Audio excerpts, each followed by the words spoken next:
Hello movie lovers, कैसे हैं आप लोग। तो आज हम हाल ही में रिलीज हुई ब्लू बीटल नाम की एक हॉलीवुड मूवी को एक्सप्लेन करने वाले हैं, जिसमें एक सामान्य से लड़के को असीम शक्तियों से भरा एक गैजेट मिल जाता है। मुझे लगता है कि आप लोगों को एक बार तो ये मूवी जरूर देखनी चाहिए, क्योंकि बचपन में कभी न कभी हम सबने ये सपना तो जरूर देखा होगा कि काश हमें कहीं से कोई सुपर पावर मिल जाए, और अगर देखा है तो आप सब इस मूवी से रिलेट कर पाएंगे। सो मूवी की स्टार्ट में हमें कोड इंडस्ट्री की सीईओ विक्टोरिया कोड को दिखाया जाता है, जो पिछले 15 सालों से किसी शक्तिशाली और रहस्यमय चीज को ढूंढ रही है, जिसका नाम है स्कैरब। लेकिन आज विक्टोरिया की ये तलाश पूरी हो चुकी है, क्योंकि उस रहस्यमय चीज को ढूंढ निकाला है कैरापेक्स ने, जो कोड इंडस्ट्री के मिलिट्री प्रोजेक्ट ओमेग का एक प्रोटोटाइप है, या हम ये कह सकते हैं कि चलता फिरता हाईटेक टेक्नोलॉजी से लेस वेपन, जिसका ट्रिगर विक्टोरिया के हाथ में होता है। मूवी के सीन के बाद हम पामीर शहर के एयरपोर्ट पर हाइमी नाम के एक लड़के को देखते हैं, जो अपनी लॉ की पढ़ाई पूरी कर अपने घर वापस आया है, जिसे रिसीव करने उसका पूरा परिवार एयरपोर्ट आया हुआ है।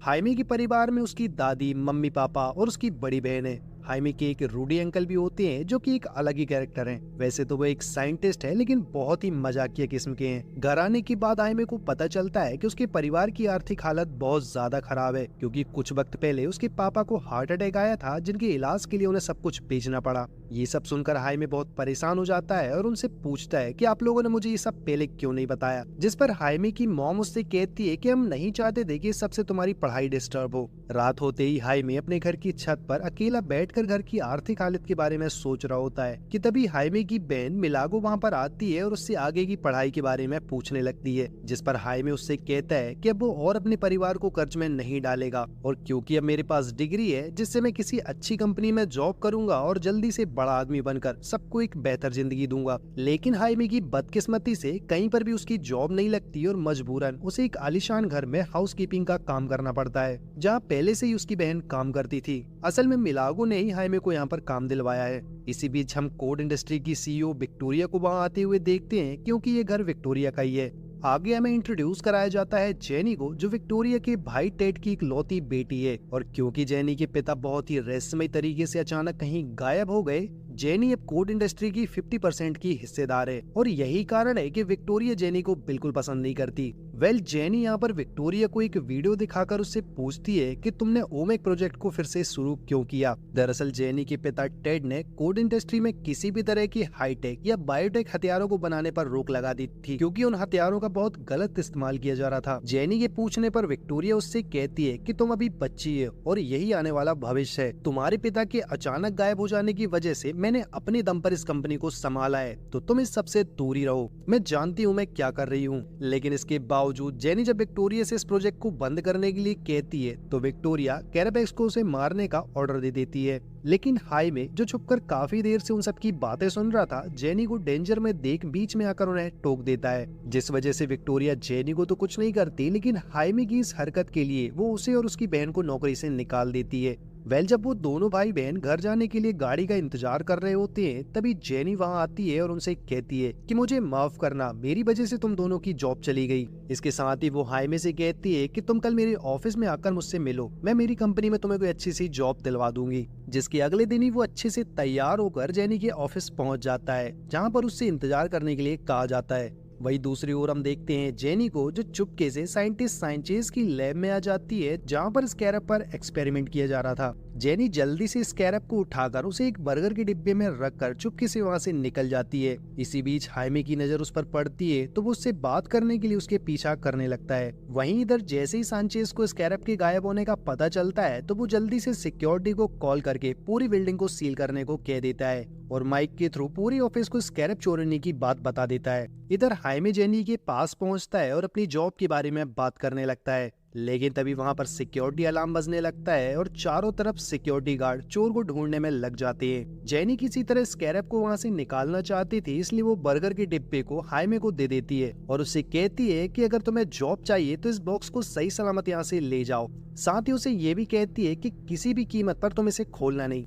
हाइमे जब डिब्बा लेकर अपने घर पहुंचता है, तब जेनी के मना करने के बावजूद वो डिब्बा को खोल देता है। हाइमे जब स्कैरब को देखता है तो बहुत ज्यादा हैरान हो जाता है। वहीं उसके घर वाले उसे एक मामूली खिलौना समझकर आपस में कैच कैच खेलने लगते हैं, और जैसे ही स्कैरब हाइमे के हाथ में जाता है, तभी उसमें से तेज रोशनी निकलने लगती है, जिसके बाद अचानक ही एक्टिवेट होकर स्कैरब हाइमे के शरीर में घुसकर उसके दिमाग पर कब्जा कर लेता है और उसके पूरे शरीर पर एक कवचनुमा सूट बना देता है। तभी स्कैरब के अंदर का एआई उससे कहती है कि होस्ट मिल गया और वो खुद ही सूट के सिस्टम को चेक करने के लिए सूट को एक्टिवेट कर हाइमे को हवा में उड़ा ले जाती है। ये सब देखकर हाइमे के घर वाले पूरी तरह से डर जाते हैं। इधर स्कैरब बीटल सिस्टम को पूरी तरह से एक्टिवेट करने के लिए हर तरह के टेस्ट करती है, जैसे कि speed test, anti gravity test और फ्लाइंग टेस्ट। सारे टेस्ट हो जाने के बाद जब सिस्टम पूरी तरह से एक्टिवेट हो जाता है तभी उड़ते उड़ते हाइमे बीच रोड में पहुंच जाता है, जहां अचानक से एक बस उसके सामने आ जाती है और जैसे ही वो हाइमे को टक्कर मारने वाली होती है, स्कैरब एआई उस बस को खतरा मानकर अपने डिफेंस सिस्टम को एक्टिवेट कर देती है, जिससे टकराकर बस मक्खन की तरह दो हिस्सों में बढ़ जाती है।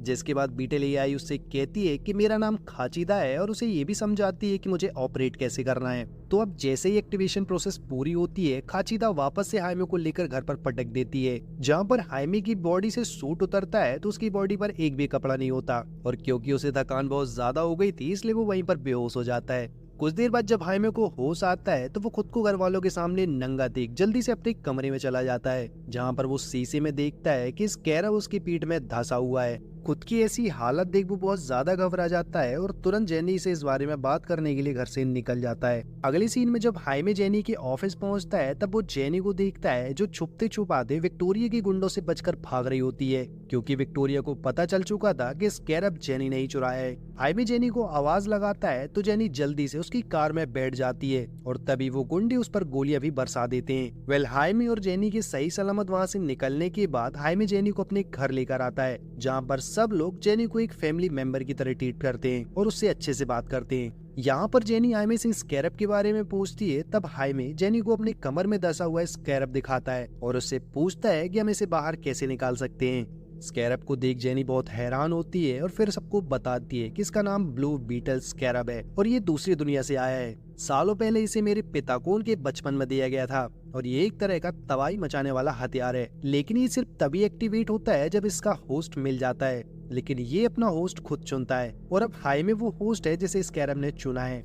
इस सब पर हाइमे उससे पूछता है कि अब हम इस चीज को मुझ पर से कैसे निकाल सकते हैं, तो जेनी उसे बताती है कि एक जगह है जहाँ इसके बारे में हमें और भी कुछ पता चल सकता है, लेकिन उस जगह में जाने के लिए हमें एक चाबी की जरूरत है जो कोड कंपनी की बिल्डिंग में है, लेकिन वहाँ के सिक्योरिटी कैमरा से बचकर चाबी निकालना बहुत मुश्किल है। तो दोस्तों हमने आपको पहले ही बताया था कि हाइमे की एक रूडी अंकल है जो कि एक साइंटिस्ट है और वो अलग ही लेवल का कैरेक्टर है। वो जेनी और हाइमे को बताते हैं कि मैंने वैसी ही चीजों को ठप करने के लिए एक मशीन बनाई है जो किसी भी एडवांस सिक्योरिटी सिस्टम को ठप कर सकते हैं। जिसके बाद ये तीनों कोड कंपनी की बिल्डिंग के पास पहुंचकर मशीन को ऑन कर देते हैं, जिससे वहाँ के सारे सिक्योरिटी कैमरा खराब हो जाते हैं और फिर मौका पाते ही जल्दी से जेनी बिल्डिंग के अंदर घुस जाती है और एक पुरानी स्मार्ट वॉच निकाल लेती है जो असल में वही चाबी होती है। लेकिन इस बीच वहाँ के गार्डों को पता चल जाता है कि जरूर किसी ने सिक्योरिटी सिस्टम के साथ छेड़छाड़ की है, इसलिए वो फौरन ही कैमरे खराब होने वाली बात कैरापेक्स को बता देते हैं। तो अब जैसे ही जेनी और हाइमे वहाँ से निकलते हैं कि तभी उनके सामने कैरापेक्स आ जाता है और अब वो जेनी पर हमला करने ही वाला होता है कि तभी हाइमे उसके वार को रोक देता है। असल में हाइमे ने कुछ नहीं किया था, बल्कि ब्लू बीटल एआई खाजिदा ने खतरे को भांपकर अपने डिफेंस सिस्टम को एक्टिवेट कर दिया और कैरापेक्स के वार को रोक दिया। तो इसी तरह खाजिदा हाइमे की मदद कर कैरापेक्स को मात दे देती है और फिर वो तीनों बचकर वहाँ से निकल जाते हैं। जेनी उन दोनों को लेकर अपने पुराने घर लेकर आती है जहाँ पर उसने अपना बचपन गुजारा था। यहाँ जैसे ही वो लोग स्मार्ट वॉच की मदद से घर के अंदर जाते हैं, रूडी उस जगह को देखकर समझ जाता है कि जेनी के पापा टेडी ब्लू बीटल थे जो पामिर शहर का एक सुपर हीरो था। तभी जेनी उन्हें बताती है कि उसके पापा की लाख कोशिशों के बावजूद वो स्कैरब को कभी एक्टिवेट नहीं कर पाए। वही हाइमे के अंकल रूडी को वहाँ की कंप्यूटर सिस्टम चेक करने के बाद पता चलता है कि इसके पहले भी स्कैरब ने अपना होस्ट चुना था जो जेनी के पिता टेड के साथी प्रोफेसर गैरेट थे, जिसके बाद स्कैरब उनकी बॉडी से कभी निकला ही नहीं। और जब प्रोफेसर की मौत हुई तब स्कैरब ने खुद ही उनका शरीर छोड़ दिया, जिसका सीधा और साफ मतलब ये था कि एक बार स्कैरब किसी को अपना होस्ट चुन लेता है तो वो मरते दम तक उसके साथ ही रहता है और अगर उसे कोई निकालने की कोशिश करता है तो खाजिदा उसे खतरा समझकर उसे प्रोटेक्ट करने लगती है। ये सब जानकर हाइमे समझ जाता है कि स्कैरब अब हमेशा के लिए उसे जुड़कर रहने वाला है। इससे वो बहुत ज्यादा परेशान हो जाता है और छत पर जाकर बैठ जाता है। रूडी और जेनी वो दोनों उसे समझाने के लिए छत पर आ जाते हैं कि तभी जेनी एक हेलीकॉप्टर को वहाँ से गुजरता हुआ देखती है तो उन्हें बताती है कि ये विक्टोरिया का है जो हाइमे के घर की तरफ जा रहा है। हाइमे को लगता है कि उसकी फैमिली खतरे में है, तो वो जल्दी से वहाँ पहुँचने के लिए ब्लू बीटल बनने की कोशिश करता है, पर बन नहीं पा रहा होता है। तब उसे याद आता है कि अगर वो खुद को खतरे में डालेगा तो स्कैरब उसे बचाने के लिए जरूर बाहर आएगा। इसलिए वो बिना कुछ सोचे दौड़कर छत से नीचे की तरफ कूद जाता है और फिर उसके कूदते ही स्कैरब उसे प्रोटेक्ट करने के लिए ब्लू बीटल बन जाता है। इधर विक्टोरिया अपने लोगों से कहकर हाइमे की पूरी फैमिली को घसीटते हुए घर से बाहर निकलवाती है और उन्हें टॉर्चर कर उनसे हाइमे के बारे में पूछती है। तब तक हाइमे उनको बचाने के लिए वहाँ पर आ जाता है और फिर विक्टोरिया के सारे गुंडों को मार भगाता है। विक्टोरिया ये देखकर बहुत खुश थी कि फाइनली सालों बाद स्कैरब को अपना होस्ट मिल गया, जिससे अब वो आसानी से ब्लू बीटल की शक्तियों को अपने ओमेक प्रोजेक्ट में डाल सकती है। लेकिन इसके पहले विक्टोरिया ये देखना चाहती थी कि स्कैरब में कौन कौन सी शक्तियां हैं, इसलिए वो अंधाधुंध उस पर गोलियां चलाने लगती है, जिस पर हाइमे पर तो गोलियों का कोई असर नहीं होता, लेकिन इस गोलीबारी में हाइमे के पिता को गोली लग जाती है और वो मारे जाते हैं। पिता की मौत से हाइमे इमोशनली बहुत कमजोर हो जाता है और तभी विक्टोरिया को मौका मिलता है और वो स्कैरब सिस्टम को क्रैश कर उसे डीएक्टिवेट कर देती है। इधर जहाँ हाइमे का पूरा परिवार पिता की मौत से सदमे में होता है, वहीं दूसरी तरफ विक्टोरिया हाइमे को कैद कर अपने साथ ले जाती है।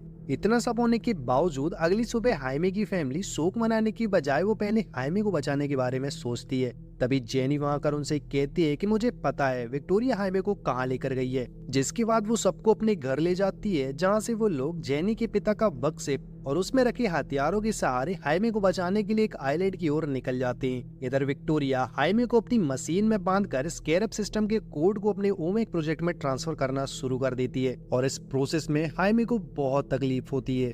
हालांकि वहाँ पर हम डॉक्टर सांचेज की एक बात नोटिस करते हैं कि वो हाइमे के साथ ऐसा बिल्कुल नहीं करना चाहते थे, लेकिन विक्टोरिया के डर से उन्हें वैसा करना पड़ता है। इसी बीच हाइमे की फैमिली भी आइलैंड पर पहुंच जाती है और क्योंकि बक्सिप बहुत हाईटेक और एडवांस टेक्नोलॉजी से बना था, रूडी और जेनी बक्सिप की मदद से विक्टोरिया के लोगों पर हमला कर सबको मार देते हैं। और फिर रास्ता साफ हो जाने के बाद जेनी और हाइमे की बहन मिलागो तहखाने में उतरकर मैप के जरिए हाइमे को ढूंढने में लग जाती है, जहाँ आगे जेनी को ओमेक के हजारों प्रोटोटाइप गैजेट मिलते हैं, जिन्हें देख जेनी समझ जाती है कि विक्टोरिया सिर्फ एक प्रोटोटाइप नहीं बना रही है, बल्कि वो पूरी की पूरी आर्मी बना रही है, जिससे कुछ ही वक्त में पूरी मानव जाति का विनाश हो जाएगा और रह जाएंगे सिर्फ ये रोबोट। वहीं दूसरी तरफ कोड ट्रांसफर करने के दौरान हाइमे को जब होश आता है तो वो खुद को एक अलग ही दुनिया में पाता है, जहाँ वो अपने पिता से मिलता है जो अब मर चुके हैं। हाइमे के पिता उससे कहते हैं कि मैं हमेशा तुम्हारे साथ ही हूँ और अब तुम्हें ही पूरे घर का ख्याल रखना होगा। साथ ही वे उसका हाथ पकड़कर स्कैरब की ओर इशारा कर उससे ये भी कहते हैं कि इस चीज के लिए तुम्हें किसी खास वजह से चुना गया है और इसको अपनाना तुम्हारी नीति है, तो अब जाओ और इसे खुले दिल से अपनाकर इसकी शक्तियों का इस्तेमाल करो।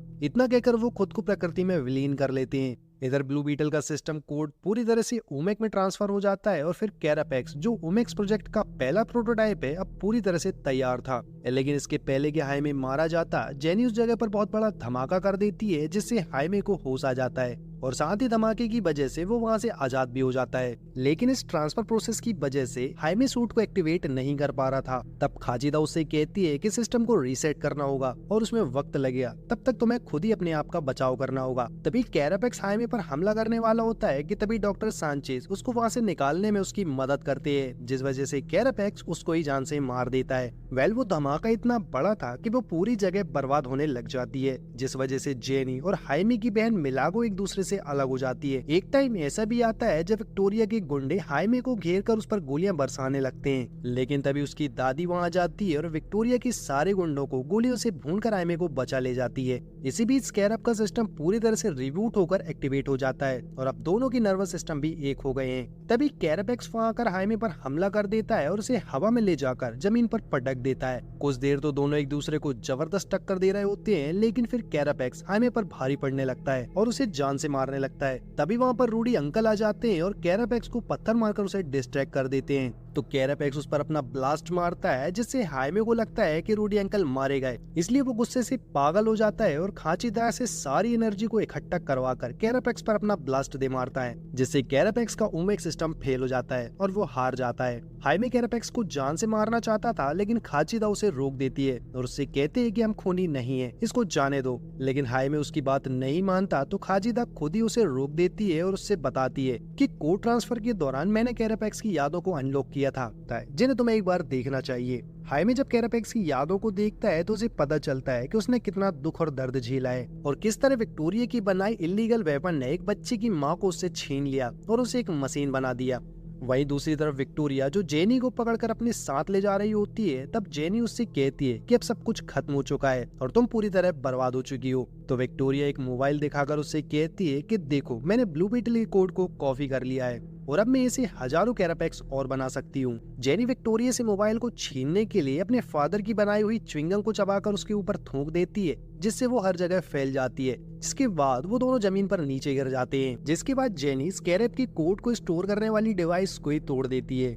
इधर हाइमे जो कैरापेक्स के पास्ट को देखकर उसे छोड़ देता है, वहीं कैरापेक्स हाइमे की दरियादिली को देखकर उसका भी हृदय परिवर्तन हो जाता है। और क्योंकि वो आइलैंड बर्बाद हो रहा था, कैरापेक्स हाइमे से कहता है कि तुम जल्दी से सबको लेकर यहाँ से निकल जाओ। जिसके बाद कैरापेक्स विक्टोरिया के पास जाकर अपने सूट को ब्लास्ट करने के लिए उसके एनर्जी रिएक्टर को ओवर पावर करने लगता है, जिससे कुछ ही सेकेंड में उसका सूट ब्लास्ट हो जाता है, जिससे पूरा का पूरा आइलैंड ही डिस्ट्रॉय हो जाता है। लेकिन जेनी, हाइमे और उसका पूरा परिवार सही सलामत वहाँ से निकल आते हैं। हाइमे शिप में रूडी अंकल को जिंदा देख उसे गले लगा लेता है और फिर वो सारे मिलकर एक दूसरे को गले लगा लेते हैं। कुछ दिनों बाद एक न्यूज में हमें बताया जाता है कि विक्टोरिया के जाने के बाद जेनी को कोड कंपनी का नया CEO बना दिया गया है। वहीं दूसरी ओर हाइमे का घर, जिसे विक्टोरिया ने पूरी तरह बर्बाद कर दिया था, उस जगह को जेनी ने खरीद लिया है और अब वो उनसे कहती है कि आपको आपका घर बिल्कुल पहले की तरह हमारी कंपनी बना के देगी। ये सुनकर पूरी फैमिली बहुत ज्यादा खुश हो जाती है। इतना कहकर जेनी जब वहाँ से जाने लगती है तो हाइमे उसके पास जाता है और उससे अपने दिल की बात बताता है। और इसी के साथ दोस्तों ये मूवी यहीं पर खत्म हो जाती है। दोस्तों वीडियो पसंद आई हो तो प्लीज वीडियो को लाइक और चैनल को सब्सक्राइब जरूर कर लीजिएगा। इसी तरह की लेटेस्ट मूवीज की एक्सप्लेनेशन वीडियोस देखने के लिए मिलते हैं आपसे एक और इंटरेस्टिंग वीडियो के साथ। तब तक के लिए गुड बाय।